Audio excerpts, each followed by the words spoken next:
everyone. Welcome to Laser Focus. This is the deep dive pop culture podcast from Nerdist. I'm Kyle Anderson. Thank you for listening. Folks, it's our favorite time of year.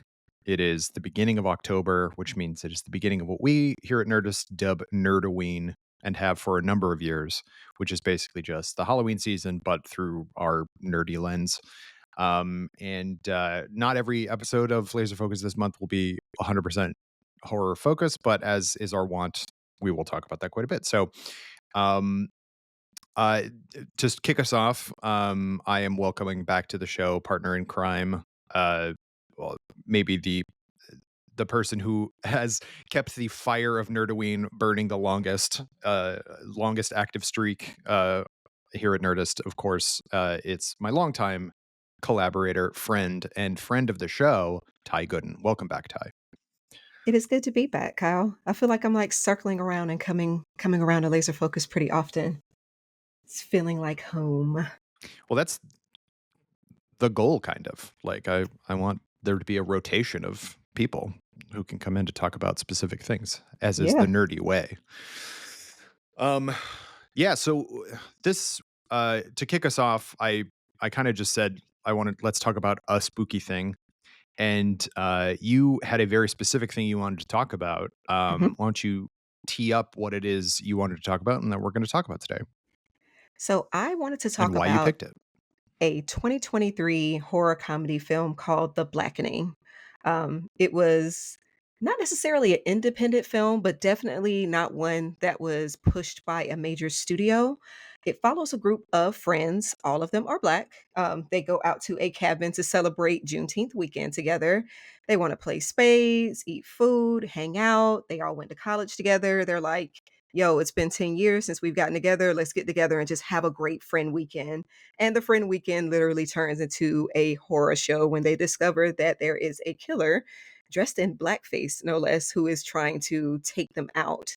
That killer also makes them play a game that asks them a series of questions that basically tries to measure their level of blackness. That's kind of like the overall gist of the film. It's really funny. It's definitely not scary for, I mean, the average person who likes a lot of like blood and gore and kind of that traditional like slasher type horror. There isn't a whole lot of jump scares. There are some tense moments and everything, but it's just like it just reminds you that there's space in horror, especially now that, everyone's very into elevated horror. And there's nothing wrong with that at all, but it just reminds you that there's space in horror as there is in any other genre for just silly, ridiculous fun.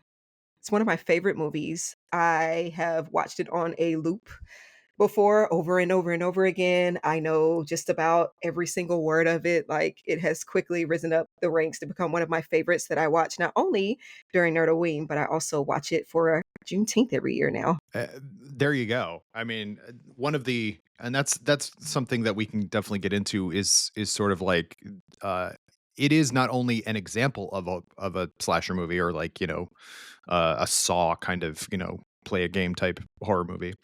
Yeah, But it is an example of all of the like it is commenting on those things, and it also is one itself, which I think is really smart. And ergo, it is now a holiday horror movie, of which there were many: Halloween, Black right. Christmas, April Fool's Day, etc. So now it is the Juneteenth one, which I think is very funny because It is. obviously there hadn't been one before. Yeah, and you definitely get touches of like scary movie in there. So like playing off of a lot of Mm, tropes, picking fun at things, like these people are very aware of horror and all the different tropes and things that come with it, and so they talk about those things a lot in the movie, they reference other horror movies, there's just a whole lot of that kind of in the mix along with this story, and then you get a little bit like brushes of deeper commentary kind of about Black culture, not just kind of poking fun at some Black stereotypes and stuff, which you get among the friend group, because everybody kind of fits into this very specific like character archetype box. But, at the same time, it's kind of like this whole idea of measuring quote unquote how Black a person is a thing that's always kind of a topic of conversation within Black communities and stuff, and just realizing that it doesn't have to necessarily look or fit into one box. So they touch on that, but they do it in a way that doesn't feel like heavy handed or ham fisted. again, they do it in a way that's super, super fun. Yeah, I so the movie was, directed by Tim Story, who, nerd folks probably will know as being the director of, the 2, Fantastic Four movies, I guess the ones people dislike the least, or at least that Yeah. first one. People don't really like The Rise of the Silver Surfer, but, um and it was written by Tracy Oliver and Dwayne Perkins. Dwayne Perkins is also one of the main characters in the movie, playing a character Mhm. named Dwayne. Um, uh, and so, like, and a lot of and the whole cast is made up of people that I have seen in lots of stuff, which I think is really Right. fun. And like it even which I mentioned a little bit before we started recording, but like the very beginning is the first two friends to get there is a couple played by Jay Farrow and Yvonne Orji, and they find the game first, and they the whole sequence like references the beginning of Scream 2 where Omar Epps and Jada Pinkett get are in the movie and then get killed off first, and they even make the reference, well, they're the biggest stars, so they were probably too expensive to keep in the whole movie, and then they just kind of exchange a glance because obviously we know that, I mean, they really, other They're than the killers and, Diedrich Bader's character, they're the only people who actually die in the movie, Mhm. which is very funny to me. Spoilers. Yes, no, such I a fun opening. Anyway, I thought the opening sequence was very, very funny, and it really set up the kind of tone that it's like it is a horror movie. It is playing with horror movie stereotypes, but it is also a movie just about people, these kind of silly comedy people, um, and with like legit relationship stuff. Like I would not go so far as to call it a parody movie, but it does have kind of heightened comedic stuff in it, which we can get into as well. So it ticked a lot of the different boxes, I thought. Yeah, absolutely. And like my journey towards coming towards the movie, like when I first saw the trailers and stuff back in like early 2023, it was something that of course me being a horror fan, just I latched onto it immediately. Like, oh my gosh, this looks so fun. Like Kyle said, there are a bunch of people that you've seen before. You may not necessarily recognize their names, but you've definitely seen their faces and they're familiar. I also like the idea of, Dwayne Perkins being a co-writer on a horror film, especially because he's a gay black man. And a lot of times, as we all know, gay people don't always get the right treatment in different horror films. So I was really curious about what he was going to do with this kind of story. And my journey to the black thing is actually rather sad. Um, but also brings a Mm, lot of joy at the same time. So my initial plan was to go ahead and like see the film, see if I could get a screener or something, review it, write some breakout pieces about it and everything. I'm like, ooh, it's tied to like Juneteenth. And so that could be a part of like Nerdist coverage and then I could just enjoy it. But it came out in June 2023. And that was like right at a time that my life kind of hit a brick wall and felt like it was crumbling. So my mom had been battling a long-term illness for quite a few months.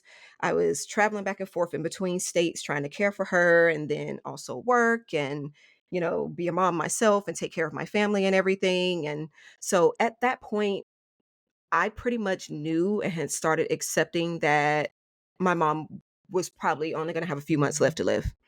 And so life really felt like its own, I guess, horror story in a way, because I was living what I had always kind of perceived to be what would be my worst nightmare. So the last thing I was really trying to do at that point was really watch anything outside of like the comfort shows that I always kind of lean into, The Fresh Prince, kind of sitcom comedy type things. Those things usually bring me comfort when I'm in that space. But I was like, I just don't know about this. I don't know how it's going to make me feel. So I, pushed it aside, didn't really think that much more about it. I saw some reviews that other folks did, people whose like opinions and things that I trust, and they were like, "Oh, it's fun. It's making fun of a lot of, different horror tropes, but also it's bringing in a lot of commentary about different black stereotypes, and it's just like a really good like popcorn flick to watch by yourself, hang out with some friends and watch, all of that stuff." A few months later, my mom did end up actually passing, and so I was kind of in this even deeper, darker hole. And I was in bed one day and I go to Prime Video. And of course, I recommended, guess what pops up? The Blackening. And so I'm like, okay, I'll go ahead and give it a try. People said they enjoyed it. saying that it was really like a what we call like a FUBU film, like for us, by us, it's made by black people, it stars all black people. So let me see what it's about. I watched it and honest to God, that was the first time I had laughed out loud in months. Like, and it Mm. felt so cathartic and it felt so good to be able to release that, to not only watch something that was tied to a genre that I've loved since I was a kid and that my mom helped kind of nurture that love for it by buying me Goosebumps books and, Fear Street books and all of those type of things that, Kyle and I've talked about on previous episodes. But I could watch it and then also just get a good laugh and just have a good time. Like for that span of time, that hour and however long minutes it is, I'm not sure.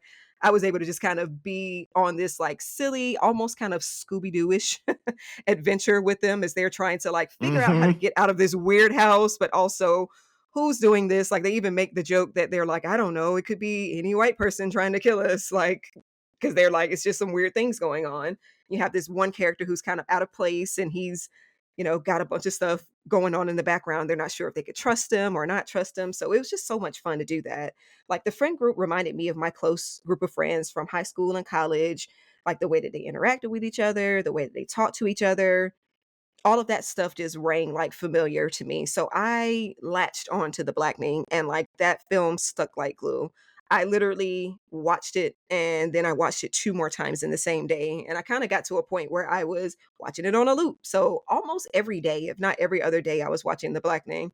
And it was just like it weirdly became my comfort movie. I totally get that. Like, there's a certain level of um, obviously there are horror movies where you don't feel safe or you don't feel like you're on edge the whole time, but there are a Mhm. lot of horror movies and suspense movies and things like that that I just find very cozy, and not necessarily because of the tone of the movie, but just because that's just, it feels like a worm, a blanket over me kind of thing. And Yeah. there's a lot of movies like that for me as well. A lot of Alfred Hitchcock movies are like that, although those do feel a little more, warm and fuzzy because of the period in which they were made. But um,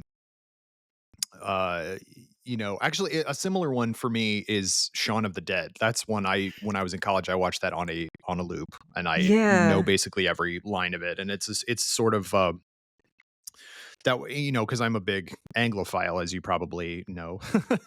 I really enjoy British humor quite a bit, and so that was just, I was getting into zombie movies at the same time, and so it was sort of just like a that was the one for me that I found and was just watching on a loop, and I've yet to find one kind of more recently that does that same thing for me. Even though obviously there's movies I love, but there is something very special about finding a movie in your genre that feels like it is speaking directly to you.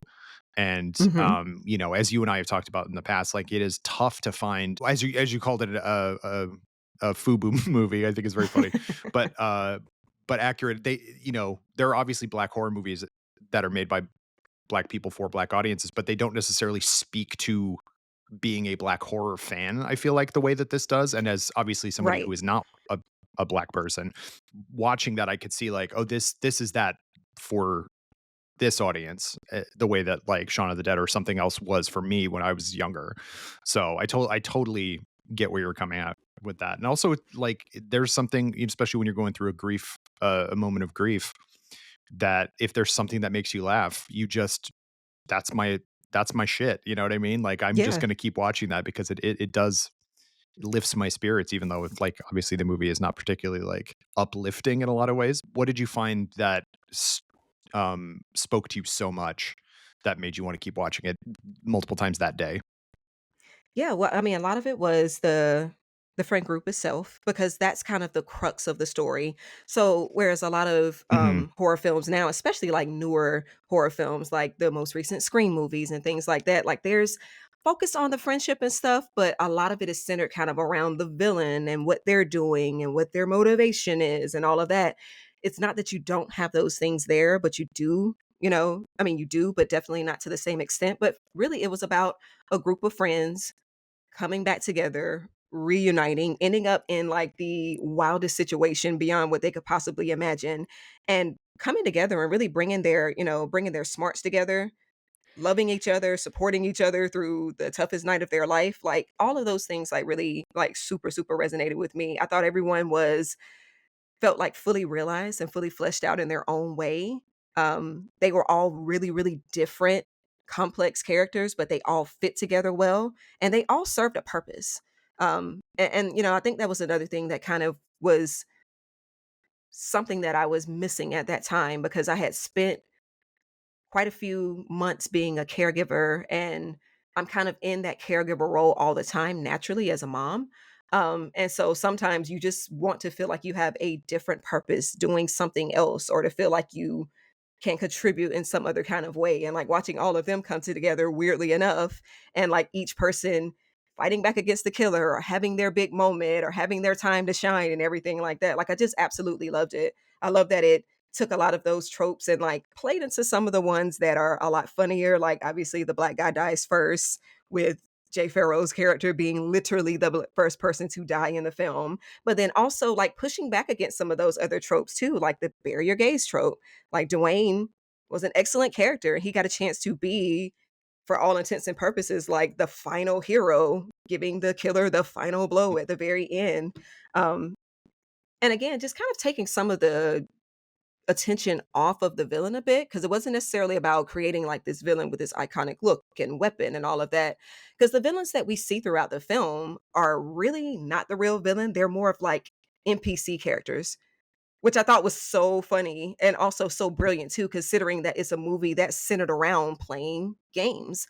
Like the main villain, the whole reason that he even did all of this stuff, which is the most like ridiculous and both also the most black thing ever, is that he was mad about reneging during a spades game and everybody taking away his black card. So he literally spent years plotting revenge, finds two white guys, again, plugs them in as NPC characters and basically makes them his kill bots to like take out all of these people who he feels like stole away his black card. Like to me, the whole concept of that was just, it's so hilarious because people take spades so serious. Like people will really be about to throw hands over spades. And so I'm like, I could totally see that if a person was like angry enough or pushed enough that they may actually want to try to come back and get revenge and kill people over spades. So ridiculous. That was something that I did not know anything about. Like I know what the game Spades is, but that's about it. Like I didn't realize it was such a big thing. And I loved his line at the end. So spoilers if you haven't seen it, it's on Netflix now, you should watch it. But Jermaine Fowler's character Clifton is I like clearly the bad guy. Like from the beginning, I'm like, he's the Yes. one who doesn't fit. So clearly he's the outsider, he's the bad guy. And there's that little moment where he's like, they try to make it seem like they have just turned on him just because he's not like their best friend, but then obviously he's their whatever. But I love the fact that he just shouts like, "We didn't play spades in Vermont," which is very funny. Um uh 'Cause it's like, yeah, it's like a regional. It's like that's I found that very, very funny. But also, like you said, like the NPC nature of the killer, like the actual like physical killers, is very funny because they're literally twins, indistinguishable, and they're played by the same guy. So Yes.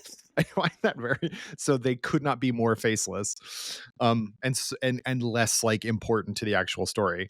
I also like the joke that they use a crossbow, which is, as they said, a very white person weapon, It is. which made me laugh too. Like, there's a lot I of those little like First thing jokes I and I thought that I about was thought were really, Daryl really Dixon, funny. and I'm like, "Oh boy, you're so right." Yeah. Yeah, very much so. Um, Also, Diedrich Bader is in it as Ranger White, which of course is, and Yes. he they they don't trust him, obviously, but he is actually like good and trustworthy, which is like I think a fun like kind of riff on what it could have been. Right. Um, I really enjoyed that scene where he's like, "No, I'm one of the good ones," and all that stuff. And it's like, if you had somebody who wasn't Diedrich Bader, who is so kind of likable, um, you would find that I would have found that really like, ugh, like distasteful. But you feel like, Right. oh yeah, no, he's really coming from a place of like positivity with this and stuff like that. And um, yeah, I found that really funny. But like, obviously, they're not important like to the story. He's just kind of there as like, is he going to help them? Is he going to hurt them? And then like they don't trust him, and then he gets killed anyway and stuff like that, which I thought was fun. But and like you said, everybody gets their kind of moments, and like everybody, there's kind of these people all love each other, but they're also at odds because they're old friends and there's baggage and all this stuff. And I like that each of them kind of get their moment to shine, and also moments to be silly, which is very important in Yes. a comedy. There's not somebody who's not funny. Um, but then also like, Dwayne and Namdi's character, Namdi, as played by Sinqua Walls, do not like each other. Or Dwayne at least doesn't like Namdi because of he cheated on Lisa. Lisa. Yeah, the Very, best friend. it's very like it's very college bullshit. Um, but they kind of get to be friends and stuff by the end, and or at least somewhat uh respect each other, which I thought was good. But there was at no point did I think that Clifton wasn't the bad guy. So I'm pretty sure that that was also intentional because it's so obviously him that how could it not be Yeah. him? And then of course it is. So 'Cause it's literally it's so funny, like, he the also first said he few people voted for that see Trump him twice. the first few people that see him, they call him the wrong name. So it's so clear that he's, Right. like, not a part of this obviously really tight-knit friend group. Like, they're like, "Carlton, Gal," like, they call him names that aren't even close to Clifton at all. Yeah. And the fact that they are ready to boot him, so there's one part in the movie where the game kind of comes to, like, this big climax, and it's like, "Okay, you pick whoever is the blackest, and that person has to die." Which is crazy. So they all start debating and going back and forth about who's blacker than who, and there's just a whole lot of, like, funny banter there, and again, it feels very that scene feels can be enjoyed by pretty much anyone, but it felt like a very for us, by us scene to me or whatever, because there is always kind of those, like, lighthearted, not really serious conversations that people have among each other of, like, what qualifies a person as, like, truly black or whatever, and Clifton is kind of like again, he doesn't play spades. They pick on him about not knowing how to play it. He's kind of nerdy. He doesn't really seem to be up on like, black culture knowledge as they're answering the questions and stuff. He really is not that much help and everything. And so they finally get to the point where they get to Clifton, which I'm like, wouldn't he have been the obvious choice to choose in the first place? Like, you don't want to kill anybody or R- sentence anyone to their death. But I mean, if I'm with a group of my friends and there's like some guy that I vaguely knew in college and he shows up and we've got to make a choice, I'm not booting one of my good friends out there. Like the vaguely weird guy, right. he's gonna have to go, but they boot him specifically because he voted for Donald Trump twice. I'm And just like, he "Oh was my using that god." as like this is how not black I am, so don't pick Right, me. And and it uh literally became the reason why they booted him out. yeah. There was a period, actually a moment in the movie where I was like, do do they even know him at all, or is he just like kind of like have is he just like, no, don't you remember I knew you in school, and they're like, oh, okay, like, but obviously they do know who he is, and there was like that there was a uh kind of a history there, but there was a moment I was just like, is he just some guy that just showed up? That would Right, have been really an interesting concept too. But there's no point, or at no point do you think that he's like he was really in the group. Obviously they don't remember his name or anything like that, and they don't know what happened to him after he left that party. So like that's pretty um telling. One of my so obviously they're asking a ton of like very pointed questions to like prove how black they are, which I think is mhm. funny. But then there's the question about how many black actors have guest starred on Friends, and they figure it out. But then the actual answer is I don't watch that show. I watch Living Single, which is that is an incredible joke. I It is great because, I mean, they it's get it been wrong said because for of that. years that Friends copy Living Single, which is Yep. true, technically. So it's so funny because that was the first thought, and, like, literally, Namdi says that, like, when the question is first asked, he's like, "This is a trick question, right?" Like, he's like, "Which one do any of us watch Yeah. Friends?" Like, and it's so funny because they start because it is one of those shows that even if you don't watch it, like, actively watch it, like, you just kind of saw people up there and knew what was going on without really watching the show because it just felt like it was on in the Right. background and stuff all the time. So the fact that they Very could name much. Yeah. anyone at all was funny, but then also my first thought when I first watched the film literally was like, "Why wouldn't they ask a question about living single?" Like, why would Right. you ask about friends? It's a setup. Yeah, that was great. That was one of the best jokes in the movie because it's so exactly right. Also the fact that you can count the number of black people on Friends, and it's like 5 is not Right. good. Like, Yes. Friends was never a particularly, like, multicultural show, but holy shit, like, I could not even I was like, "Oh, yeah," like, yeah. Yeah, they Like, other did than better than Aisha Tyler, I me. probably couldn't have named anybody else. No, but they Yeah, did way better than 100%. me because I only knew 2 of those people that they named. It was Aisha Tyler and, Janet Hubert, who was the first Aunt Viv, the OG Aunt Viv on The Fresh Prince. Like, that was it. Right. Which there's another question about that too, which I thought was like you and I have talked about that. So it's like I know that that is like very a specific kind of reference within black community because you've told me it Right. was. So I think that's funny. Yeah, yeah, it's just a delightful movie. Like it's the premise. And I also just like that like other than the setup um which is that the two kind of more famous people die first that none of them die. I think that's really like, you know, I saw this described let me make sure I'm quoting the right person, but like oh, I'll find it. But like as like the first post Get Out parody uh kind of horror movie. Who Mhm. said that? Oh yeah, Raphael Montemayor actually who has written for us before.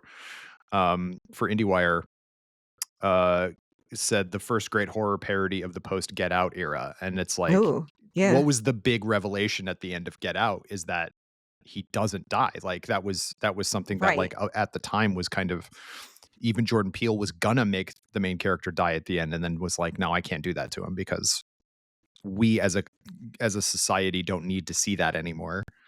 Um, That and moment that's very actually much is, like like, in one of the scariest moments of the film to me. Even after all of that, like, horrific stuff happening at the house, when those lights pull up and he's like there in the middle of the street and his girlfriend is laying there dying in the street or whatever, and I saw those lights pull up, my stomach dropped to my feet. I was so afraid mm. that the cops were going to get out and that they were going to either arrest him or they were going to shoot him. And I was like, oh my gosh, he's fought all night long to survive. Please don't let him get to the end. Don't let this be like a Night of the Living Dead situation where he fights all night for survival, gets to the end, and then just dies like nothing. Oh, I know that's off subject, but it's just like No, no, no, just it's every time I definitely think on about that movie, subject it's because like that is wild. I know. It's part and parcel, like, you brought up Night of the Living Dead, and that's a great example because, like, famously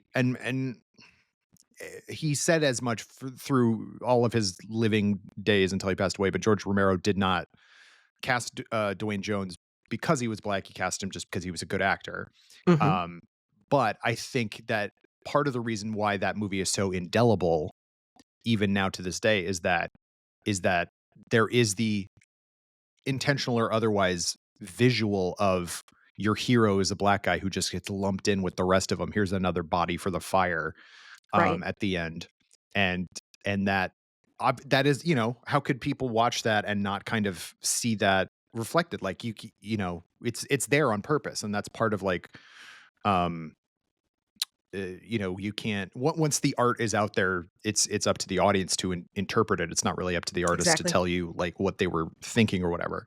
um, and so there's, that movie came out in 1968. And so it's like, almost 60 years at this point, um, of that kind of rattling around in horror movie, like lore and everything like that. And so, Mhm. I think it's very much the case that that must be in everybody's, especially a movie especially like Get Out, a movie about race. Like that Right. has to be kind of floating around the back of your mind. And that's like, I went and saw Get Out in North Hollywood. Um, and there was cheering like at that moment when Yeah. l- who is it's Lil Rel, isn't it? Yeah, Laura Howery. Is that who Yeah. plays? Yeah. I couldn't remember the character's name, but I was like, that I'm pretty sure that's who it is. But gets out of the car and everyone just literally cheered. And it Yes. was just like it was such a nice and cathartic moment. And this was not like the North Hollywood theater I go to is not like a predominantly black neighborhood. It's actually predominantly Hispanic, but Mhm. um that it didn't matter. Like it didn't matter who was there. Everyone was just like so excited because like you hated these horrible these horrible Right. racist monster people. Um, and so I think it's like it does kind of talk about a change in the the I guess perceived wisdom of horror movies and stuff like that. Mhm. Because it was always like in Scream 3, the joke is the black guy dies and then he dies anyway. You know what I mean? Like they Right. comment on it and then they still They do it. literally said it, and So it it's like, happens 10 minutes later. yeah. Um and so we're past that, I think. Like you can comment on it, but like doing it actually is like, what did you do? It's the same with like fridging your gaze or Mhm. um any number of things. It's like if you know enough to comment on it, don't do it anymore. Um I think that's a huge like I think we're just beyond that as hopefully enlightened people. Yeah, absolutely. And like in the Black thing, they pretty much had for the most part, they had the upper hand and had a lot of control and a lot of agency in the situation, which I really loved. Like, I mean, the killers did give them Mhm. a match. They gave them a bit of a run for their money, but they immediately kind of came together, formulated plans. They weren't afraid to fight back. And so, that kind of again, that itself bucks again kind of the trope of like, the person who's like the Black person who's afraid of everything, kind of like spooked out by everything and always running the other way and all of that stuff like that. Like they spent a lot of time actually running towards the danger, facing the villain head on, facing the fear head on or whatever, and I love that. Like, and I think a lot of that is just Dwayne Perkins and his lens of how he views Black characters and Black horror and stuff, especially as a gay Black man, like, wanting to empower people who usually don't have a lot of power or they fit into like side character archetypes and stereotypes and things like that. Like he gave these characters an incredible amount of agency and power for it to be, especially a silly horror comedy film. Mhm. Oh, very much so. Yeah, like the fact that like and also like that it's the women who take out the killers. Do you know what I mean? Like that's an Yeah, aspect of it like or for the most part, you know what I mean? Like the two thugs, I guess. With right. a giant candlestick, which is very funny. Because there's the clue joke, and then there's uh she just guts the other one. That was like ugh, Yeah. kind of messed up. Um but I think that's another like part of oh gosh, who makes the joke? I forget who makes the joke. But there's the joke in there that's like, why do black women have to take care of everybody or something Yeah, like that? It Lisa. was That's when she takes the yeah, candlestick and like she just starts walloping on the killer because he's like, "Oh, yeah, I've got you. I'm gonna get you." And she's like, "No, I'm about to get you." And like even everyone around her is like, "Ooh, girl, okay, that's enough." And yeah, she's just still like, and she just like releases some pent up frustration. She's like, "Why do Black women have to save everyone all the time?" She's like, "And this is for Morgan yeah, and that's right. Sean." And she calls Clifton the wrong name again. He's like, and Carlton. And they're Yeah. like, Clifton. She's like, whatever. It is so fun. Like, it's just so many funny moments. And like you said before, even though there are a couple of actors, like the actress that plays Allison X Mayo is like specifically a comedian. Dwayne Perkins is a comedian, but all of them like really get a chance to have their own comedic funny moments. And they're all funny in a different way. Like some of it's a little bit more like, you Right. know, deadpan humor and everything, and some people are kind of unintentionally funny. There's a little bit of like stoner humor, drug culture humor that's kind of tossed in there too because Allison, which is another completely funny character to me because she's of mixed race. So she has a white Mhm. father, black mom, and interestingly enough, or and not surprising to most black people, she is the most pro black person. Like, and everyone knows someone like that that just feels like they have to like really lean into it because they're kind of feeling like maybe they're not quote unquote black enough because they have one parent who's not black. But Allison is like on Adderall for a good portion of the movie. And so a lot of the stuff she does is just so spaced out and weird. They go out into the woods and she's like, "No, I'm just going to stay here and sit with my feelings." And they're like, "Girl, we being chased by a killer. Like, get up and let's go." That's when they do the good sister act. Yeah.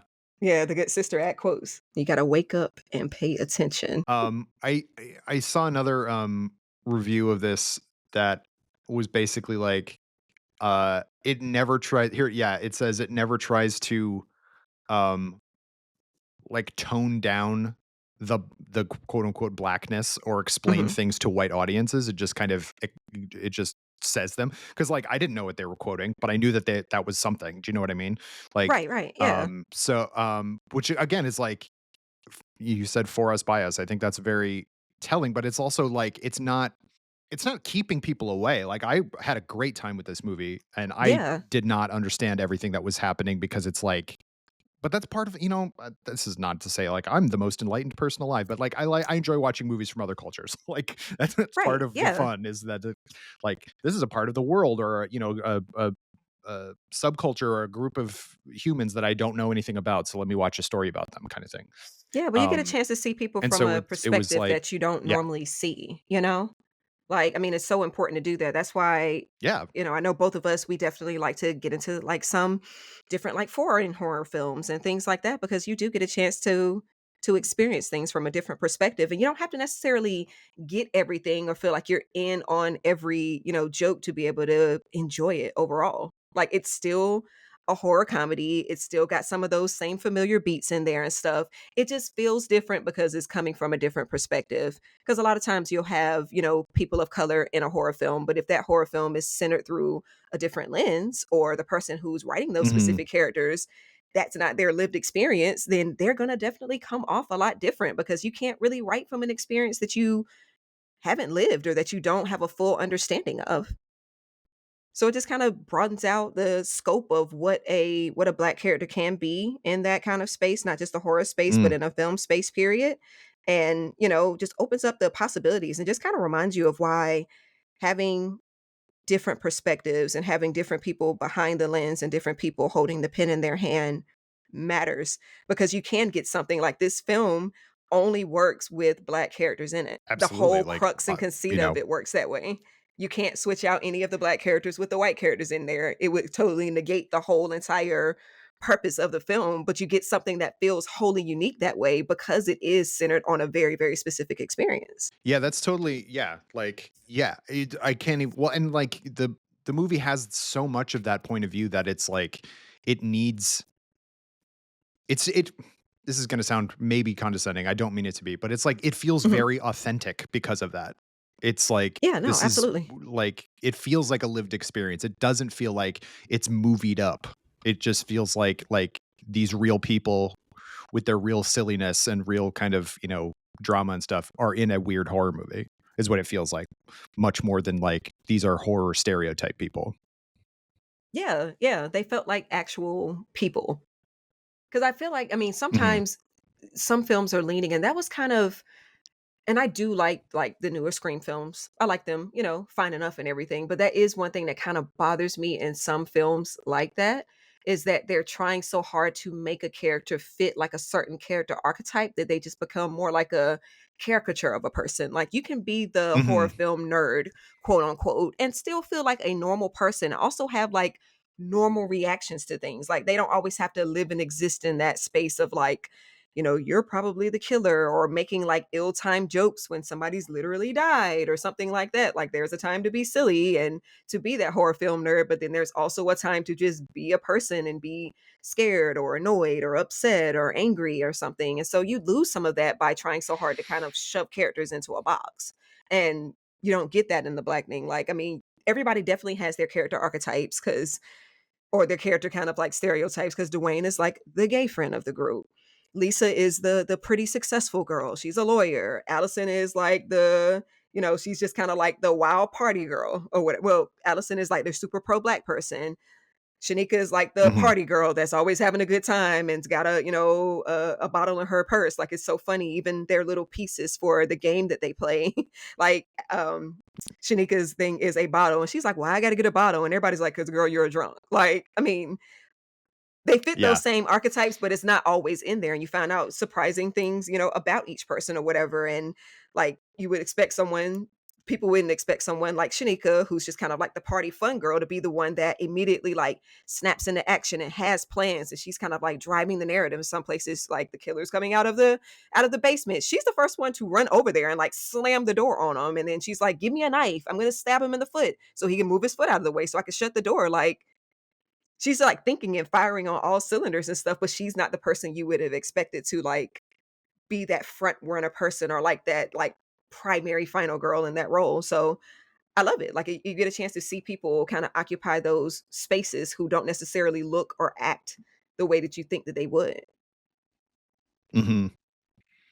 Yeah, and that just makes it so much more fun and, kind of, surprising too, like, Mhm. um, you get to enjoy it on a level of, like, not really sure what these characters are gonna do because any one of them could do something kind of, out of left field or say something out of left field and stuff, and, I think that's, that just makes it I don't know. I think it's an incredibly funny script and an incredibly smart script for that purpose, and, um, it just got, you when you even find out, like, Clifton's, like, reasoning for everything, it's, like, Mhm. legitimately kind of, like, tragic. You're like, "Oh, man, that does suck." Yeah. Like, you got completely raked over the coals, um, they even say, like, "We make fun of everybody about spades," and he's like, "Well, I didn't Right. know that," like, he's like, "I didn't grow up with that game, so I don't know that that's what happens,"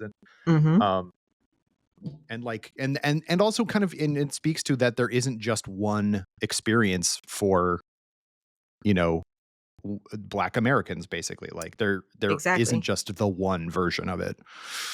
Um, which is which is great. And also like the fact that he uses the kind of, the game itself uses horrible racist stereotypes and like the actual murders where like really really upsetting kind of blackface masks Yeah. is all part of that too, because that is a terrible. We've talked about that before. I don't know if on the show, but like um how that's kind of become a thing in the last few years is like in black horror using the kind of, I think they even say it in the movie, like Jim Crow ass stuff as Mhm.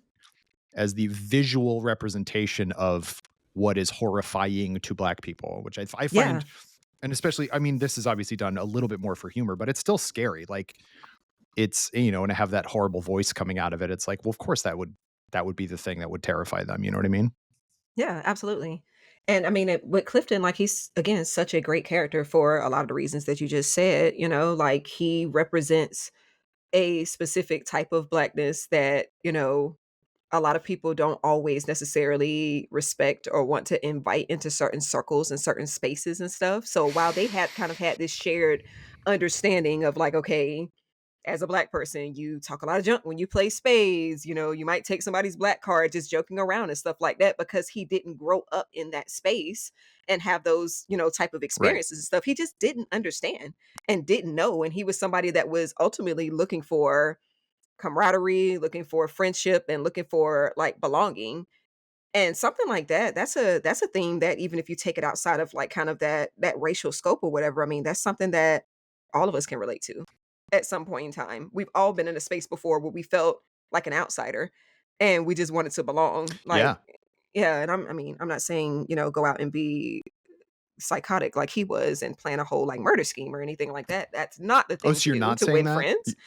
Okay, you're No, not that saying that. Okay, yeah, how let's to not win friends 101 is to act like Clifton and and plan a whole murder scheme. Like maybe don't do that.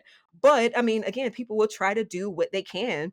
And you can even kind of see that awkwardness like at the very beginning of the film where they're having certain conversations and they're kind of ebbing and flowing with each other and bantering back and forth. And he just kind of comes in with like a weird remark or he just kind of says something that makes everybody look at him like, what or whatever. But it's that whole concept of being being the outsider and wanting to be, inside instead of looking through the window at someone. Like that's a lot of people's experience. Mhm. It's a lot of black people's experience, especially because there are a lot of us who didn't grow up in predominantly black spaces. There are a lot of us who maybe even grew up in households that weren't black households because you have people who are, adopted and living with, different types of found Mm. family and stuff like that. And so that kind of skews your whole, concept of what it means to be black. And even with this film, it's coming from a very like Black American experience or whatever. And that's different than the experience of a person who, and I've had conversations, of course, being a Doctor Who fan and being kind of connected in with that fandom and stuff. I know a lot of like Black Doctor Who fans who are over in the UK. And so their experience of, while we do have and we share a lot of things in common, there are certain things that, resonate for me and things that I kind of understand from my experience being an American that they don't get as a person that's from the UK.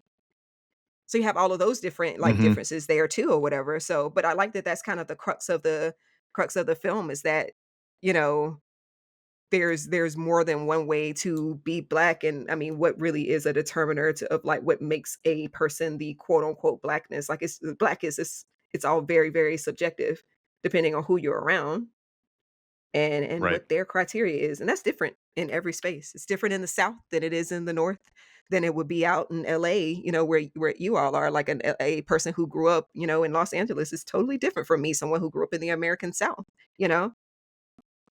Mhm. When I think Dwayne Perkins is from Chicago, or at least the Chicago area, I think. Mhm. Yeah. Yeah, and I want to say Tracy Oliver is as well. Nope, she's from California, but still, I feel like that is a oh, she's from South Carolina originally. That's interesting, and then she attended Nice. Stanford University in California.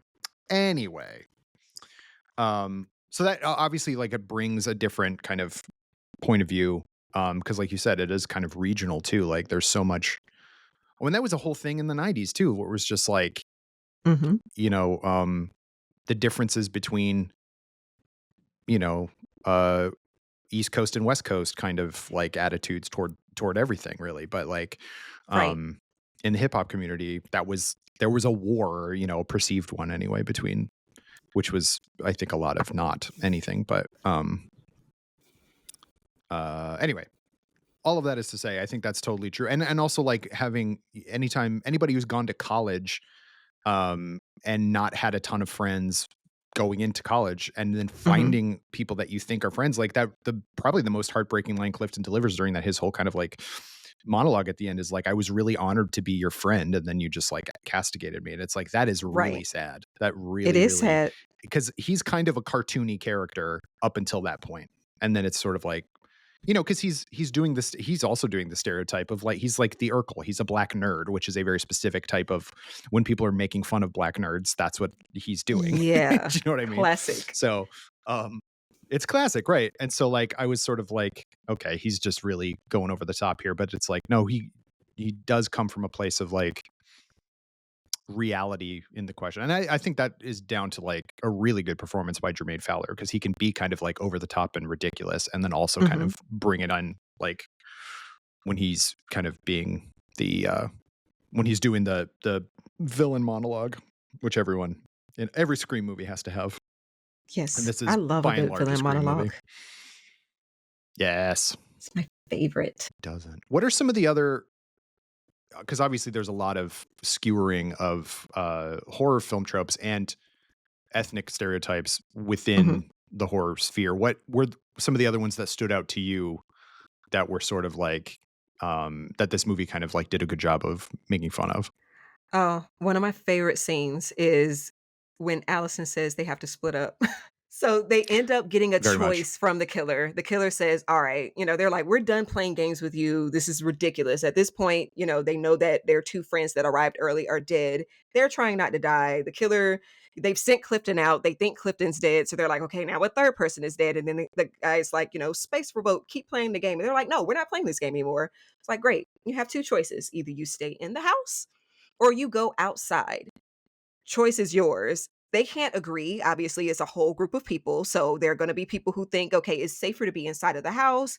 It's a more like enclosed space. Or other people are like, this house is like a trap. We don't know what's in here. We don't know who else could come popping out of a room. Let's go out there, take our chances, try to find help. So Allison is like, you guys, I think we have to. And she like literally is like gagging. Like she doesn't want to physically say we've got to split up. And everybody's looking at her like, don't say it. Don't say it. She's like, we need to split up. And everybody's like, oh, but it's the whole idea. And even Ranger White brings it up later on because like he runs into the group that stays into the house and he's like, okay, well, where are the rest of you? They were like, we split up. And he was like, you split up, but you're black. And they're like, whoa. time out, wait a minute. But like the whole idea of like not splitting up or saying you're going to be right back, because they did that a couple of times where someone will say, Allison even says in the beginning, like, I'm going to drop my bags real quick and I'll be right back. And that's when you kind of first see the killer, lurking around in the shadows, and she sees something and, starts to go towards it, but then kind of changes her mind. But yeah, the don't split up one is so funny to me because I'm literally always like saying that when I'm seeing a horror movie and I see people split up. I'm like, stop doing that. Like, I feel like there's power in numbers, which it didn't matter for them that they split up because they had two killers chasing them anyway. It's true. And them saying But they didn't know quoting the that. line from Set It Off is funny too, because they're like, this is really sad, like the end of Set It Off, which is literally what happens, like, of course, a much more serious movie, but that's what happens at the very end of Set It Off, movie about four women who end up robbing a bunch of banks in California. They rob their last bank, things go really wrong. And so one of them dies as a result of that robbery. She's shot, and the other three take portions of the money, and they all split up and go different directions, and they're like, we'll all come back together and meet up at the end. And spoiler alert for that movie that came out in 1996, not everyone makes it to the end or whatever, but they reference that movie, and they're even like, you're my sister, my strength, and my pride, and everybody's like standing in a circle like saying their farewells and everything. And I'm like, that's so funny to me that they were referenced again, like a really super specific reference, but then also playing off of that really popular horror trope that applies to everyone. Like, everyone knows the don't split up trope. So I love that moment. And that was, yeah, and everyone's like, "Don't. What are you doing? Don't say." And it's Right. just that's super super funny. Let me ask you this. They Mhm, do this a lot of times, and I've never thought about this. mhm. I'm gonna ask it in a stupid way. Sure. Are black people psychic? Can they communicate You do have through a their brains? psychic ability with your friends. Like, it's so crazy to me. Like, that part is funny, especially when they did it at the very, very beginning, because Lisa and Allison are, kind of perceived to be closer friends than everyone else in the group. Like everyone else Mhm. is close, but they're like besties because they have that connection. And I literally, my best friend, we've been friends since we were in the first grade. Her dad and my dad were friends, and they grew up together playing football. So we were just like destined to become best friends. Like, we literally, you're not necessarily like hearing your voice, but you're just kind of giving each other the look, and then you can hear the other person's voice in your head. Like, we could just look at each other from across the room, and I'm like, I'll be looking like I'm looking, I can hear her voice going like, girl, what the heck is going on right now? Like, what's she doing over there? What's this guy doing over here? Can you believe this crap or whatever? And we'll just kind of raise eyebrows, tilting heads, squinting eyes, like doing all of that. But that part of the movie is like a recurring gag in the movie. And it's so funny, especially at the end, because it's funny that Dwayne has the ability to do it first, because Dwayne is kind of, he's the gay guy of the group. So he's kind of like in touch enough and in tune enough with like his feminine, side to be able to do it. But then when Mhm. Dwayne and Namdi do it, Namdi's shocked because somehow he's like inherited the ability to be able to do it. And they're at the very final scene, and Dwayne is like, "Psst, Namdi," like, and he looks over at him, and Namdi's like, "What?" He was like, "I only thought the psychic mind talking worked for the girls, but yeah, go ahead. Like, what do you got to say?" And Clifton also catching And on to it and figuring out exactly what they were saying, and they're looking like, "Did you hear all of that?" And he's staring like, "Yeah, actually I did. You've messed up now." Funny, funny, funny stuff. incredibly funny. Oh Just my god. and a great way to pay that off at the end too. Like it was very very funny to me. Um, because what must that look like to other people? Like, there's this whole conversation going on, and then other people are like, "What are you? No one said Well, anything you for know like what? 5 minutes. Like, what's A happening?" recent That kind of example of that really took me out, where you could see it happening in real time. You have to find the video. So I can't remember exactly where it was. I'm assuming that it was like outside of like the stadium or something, but they were unveiling a statue for Dwayne Wade, basketball player. So he's sitting there with his son, and it's the statue that kind of went viral for looking nothing like Dwayne Wade at all.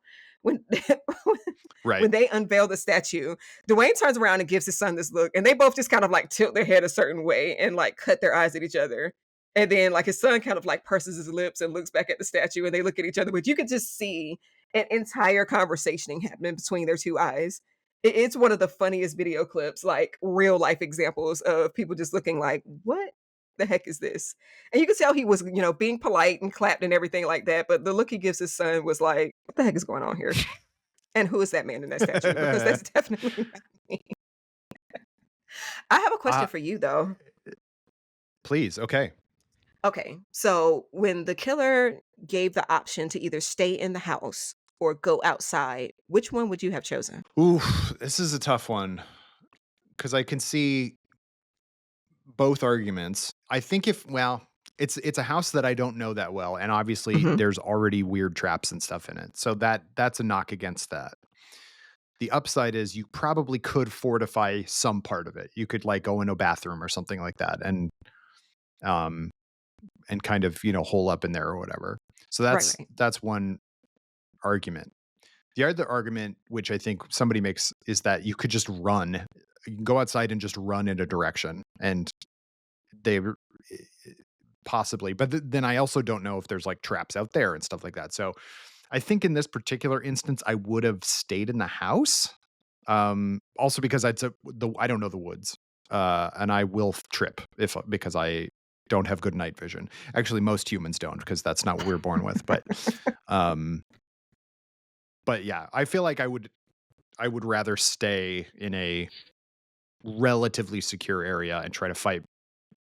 You know, I've played enough video games. You go into a small space with a small opening, and there's no other way in. Like you could probably defend that if you needed to. Yeah, see, that was my thought too. Like I've asked a couple of friends this, and a couple of friends were like, "Well, again, you don't know the lay of the house that well. There could be other traps and things in there. You don't know how many people are in there necessarily and all of that." And so, they kind of made those arguments. So they're like, "I'd rather go outside because to be fair, and they did actually say this in the film that like basically there's a small bit of woods and then there's a road that kind of leads out to where like there's a small bit of woods, there's a road, but there's also a lake, and like right across that lake are other houses. So you could possibly get over and get to Mm, those other houses and get some help." And I'm like, I hear all of that and stuff, but like you said, I'm like, number one, even if it's a short patch of woods, it is incredibly easy to get lost in the woods, especially when it's pitch black dark outside and it's an area that you're not familiar with. Number one. Number 2, and I'm thinking from, again, my own perspective, if I go over to someone's house and I knock on their door and try to ask for help, considering that these people are like crazy killers, how do I know that their neighbors aren't also crazy? Number 1. Or number 2, that they would even yeah, open the great door and try to point. help me Yeah. at all. Like, that's my thought, is that maybe if they see me standing on their door, they're like, "I'm not opening the door for you, like you're a weird stranger. I don't know what you're here for. You're probably all like sweaty. If you've swum across the lake, you're wet and like weird looking and stuff. Like, how do you know that you're actually going to be able to Yeah. find help?" I'm staying in the house. I'm going to try to like fortify the house and stuff like that because the house is only but so big. Like, outside is outside. Like, it's an infinite amount of space out Mhm. there. So there's so many places that a killer could be Yeah. at and hiding, so many vantage points he could take. Like a house, there's only but so many spaces that he's going to be able to come from. And like with the setup of that house, it didn't really seem that large. Like you had that large living room, you go down the hallway, you had like maybe 2 or 3 rooms for the bedroom, you had an attic space, and then you had the game room. So I felt like that was a pretty like condensed space to be able to kind of handle and manage. You know what I'm saying? Mhm. Like, I'm not going in the basement because Absolutely. I'm not crazy, but like you said, you could definitely find like an area of the house, clear that area of the house. And to Dwayne's point, like, why don't we just like hide and chill out until the morning where like it's not super dark outside, little less scary, and then maybe we can get the heck up out of here. I'm not going outside. Yeah, I think that's what I would have done for sure. I would have, I would have hung around because there are obviously they found weaponry like, makeshift weapons. Like there are things that they can do. Um and and yeah, like I'm not a particularly strong swimmer anyway, but Right. like I'm also 6'4.5", and I'm, a bearded guy, so a soaking wet bearded guy knocking on somebody's door is not gonna give a lot of give a lot of Probably not. confidence. And then like you Yeah. no, you think of people like, oh, like in Halloween, like they wouldn't even open the door for Lori, who is literally their next door neighbor. Like who's I'm not opening the door for a weird Right. stranger. Like, No, they're thinking they're have about you to seen be the in a horror movie? movie next. Yeah, exactly. Have you seen the movie Oddity? Yes. So that's the whole like crux of the beginning of the movie is that a weird guy comes and knocks on the door and says a killer is in their house, in this woman's house, and she's all by herself. What do you Right, do? I think that's such an interesting way to open that movie. Do I trust this guy who is weird? And we know there's an insane asylum down the street, right. which is just a very uh, uh, but what if he's telling you the truth and what if he's not weird and stuff like that, and it's just like you really have to make that distinction, which also happens in this movie where like they choose not to trust Ranger White and that Mhm. proves to be incorrect, but you don't know, like it could Yeah, be but you either, don't know.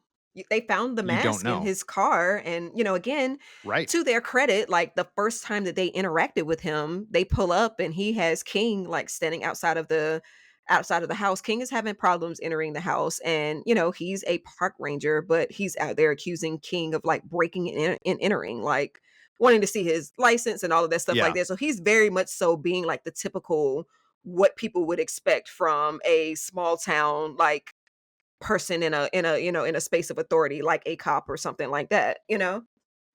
And the next time you see him, then all of a sudden he's like, "Oh, you can trust me." And it's like, "But you didn't seem to trust us very much."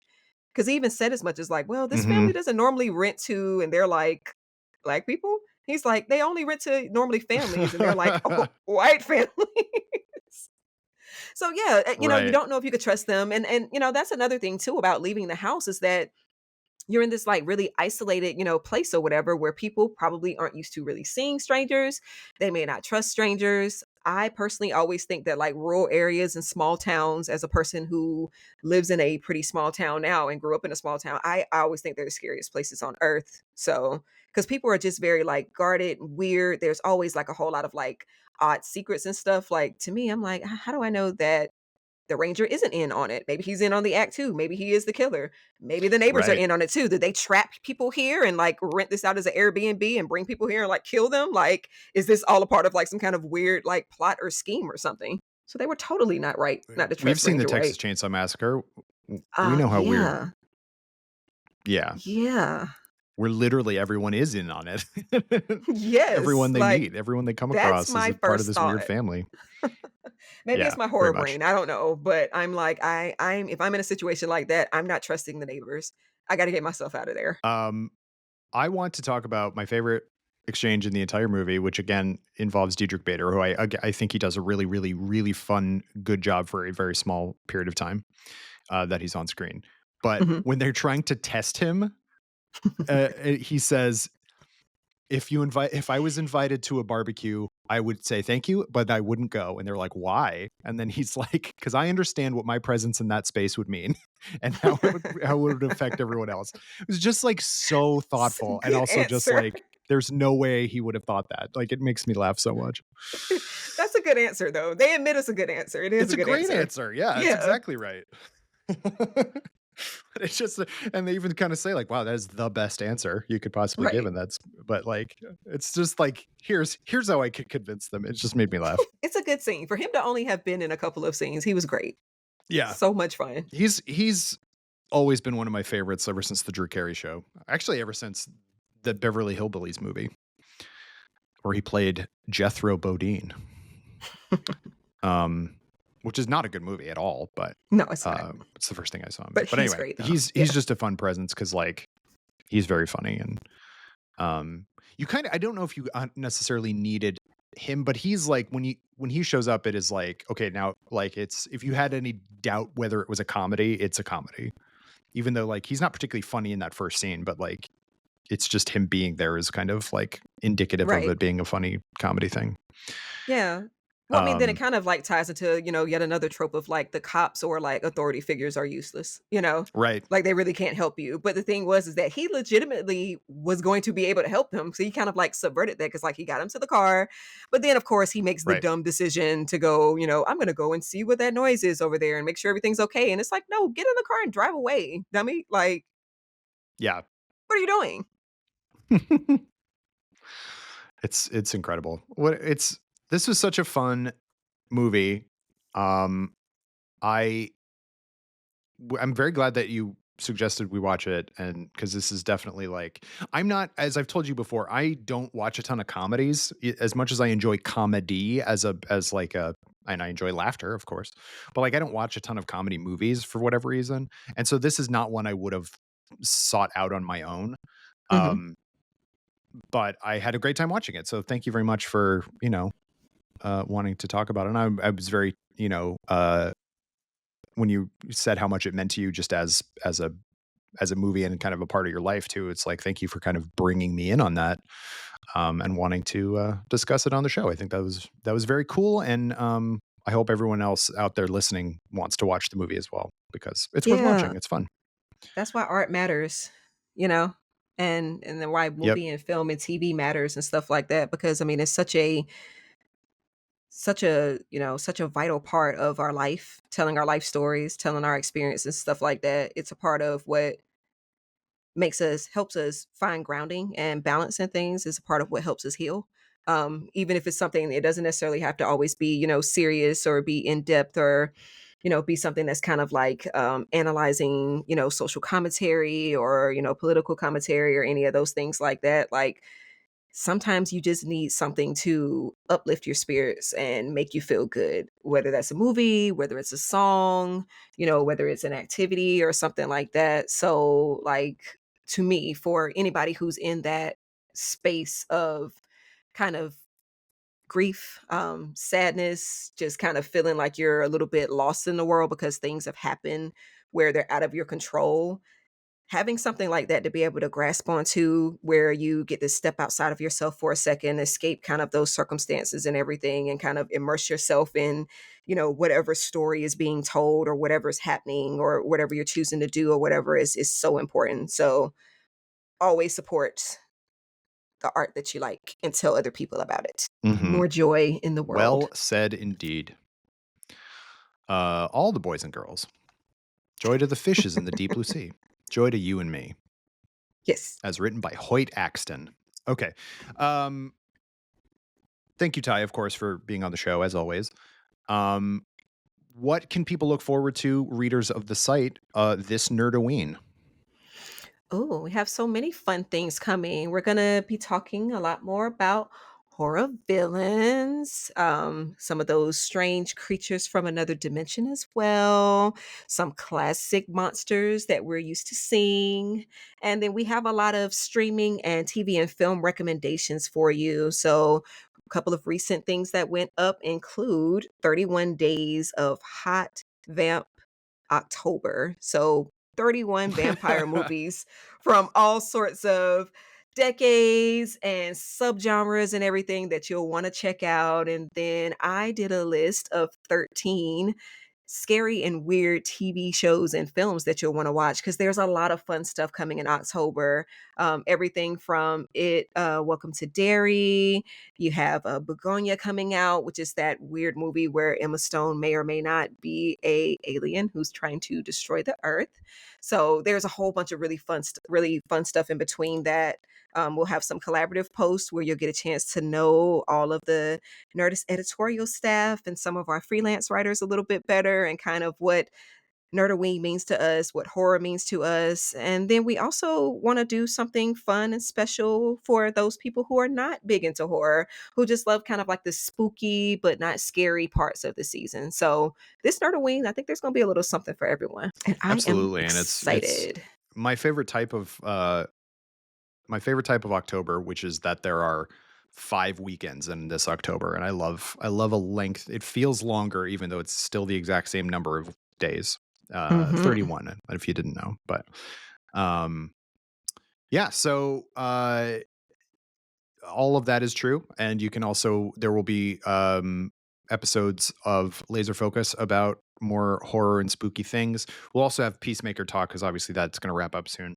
But also, if you're not already a follower of the Nerdist Instagram, we will have a bunch of little short, spooky, scary thing kind of snippets. We'll have our favorite opening sequence in a horror movie, our favorite closing sequence in a horror movie, our favorite trope. Hmm. We'll also have a little potted history of the Ouija board, which will be really fun, and talk of our favorite modern horror icons from the last 10 years. So a lot of good stuff. If you like horror, spooky stuff, and if you don't like that at all, there's other things too, because we're not just that. But you know us. This is, I don't know, Yes. the third or fourth October that I've done laser focus. You know what you're in for, folks. You can follow me on Letterboxd, Kyle_Anderson. I have been watching, of course, a lot of weird things, a lot of South Korean horror movies, a lot of Japanese found footage movies, and also, as usual, my Italian Gothic movies. The most recent one that I watched as of this recording is called The Devil's Wedding Night, which does not feature the devil, but does feature Dracula's castle. So that's fun. And yeah, you can, I believe, Tai, you were on the various platforms as a writer, Tai Gooden. Am I wrong about that? Yep. You can find me on Blue Sky at writer Tai Gooden as well as Instagram. Fantabulous. All right. So thank you again, Tai. Thank you all for listening. I've been Kyle Anderson. Join me again next week on Laser Focus when my guest will be a different person. Bye bye.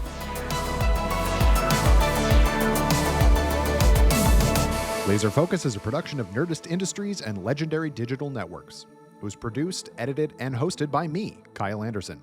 For more, visit Nerdist.com.